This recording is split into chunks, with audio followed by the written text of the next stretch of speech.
Once in a while, my daughter's kindergarten will put on these cute little performance events, singing and dancing and whatever, and all the parents are invited. So they had one of these recently, and they acted out the story of Urashima Taro, which is this Japanese folk tale. Now, I had heard of this story before and sort of bits and pieces of it, but never the whole thing. So it was kind of nice having a class of 5-year-olds act out the whole thing for me because I'm way too lazy to pick up a book and read it. Um, Anyways, I didn't realize it's actually pretty dark. And in fact, it reminded me of Grimm's fairy tales, where if you actually read Grimm's fairy tales, they're pretty dark. That whole happy ending thing is very much a Disney thing. Disney sort of just butchered the whole story because the stories themselves are actually very, very dark. Anyways, the story of Urashima Taro is this guy, I'll call him Taro for short. He's walking along the beach one day and he comes across these kids beating up a sea turtle. Oh, gee. I mean, what a beginning. I mean, an endangered species of all things. Jesus. Anyways, he chases the kids off, and the sea turtle is really grateful, and he's like, hey, thank you so much for your kindness. As a reward, how about I take you down under the sea, and you can enjoy this mystical, magical, wondrous land. Now, who's going to turn that offer down, right?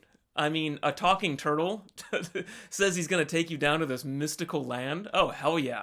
I'm going. So he goes, and it is indeed a mystical, magical land. And, he's hanging out with the fish people and all this stuff, and he meets this girl, okay? Her name is Otohime, and she's like the princess of the sea. Now, the little kids didn't cover this specifically, but I think she was smoking hot. I mean, Princess of the Sea and a name like Otohime? Come on, guys. So, again, they don't really get into it, but he was probably banging her. And it was probably the best sex of Taro's life. 3 days later, I don't know what's going on in his mind, but he's like, I should probably be getting back. I kind of miss my friends and family. It's my home. I should probably get back to the dry land. And so I don't know what was going on. Maybe he was tired of her, or she started nagging him or something. I don't know. But it was cool. And they're all like, oh, it's fine. We understand. We're going to miss you. It was a great party. And before he goes, Otohime gives him a box. And she's like, don't ever open this. And so Taro's like, whatever. And he goes back up to the shore. And surprise, 300 years have passed. So he's kind of got this Rip Van Winkle situation going on. So he's pretty distraught. All his friends and family are dead. So what does he do? He opens the box. And inside the box was his old age. So he instantly becomes an old man. That was in the kids' version. In another version I've heard is he dies. Because no one can live 300 years, right? And the kids are kind of making fun of him because he's an old man and whatever. And that's the end of the story. And I thought, that's messed up, man. And in particular, I have two problems with this. Number one is the turtle was kind of a dick. Like, what a douchebag. He saved him from the kids, and then Taro kind of got punished for saving the turtle, when you think about it.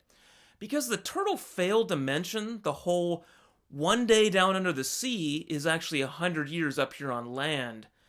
He probably should have mentioned that point, because if I were made that offer, I probably would have considered really deeply before going to the mystical land under the sea.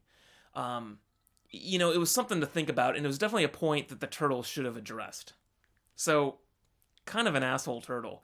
And that's probably why the kids were beating him up, because they're like, oh, dude, this turtle's an asshole. So, I don't know, just because you're a sea turtle doesn't mean you're a nice guy.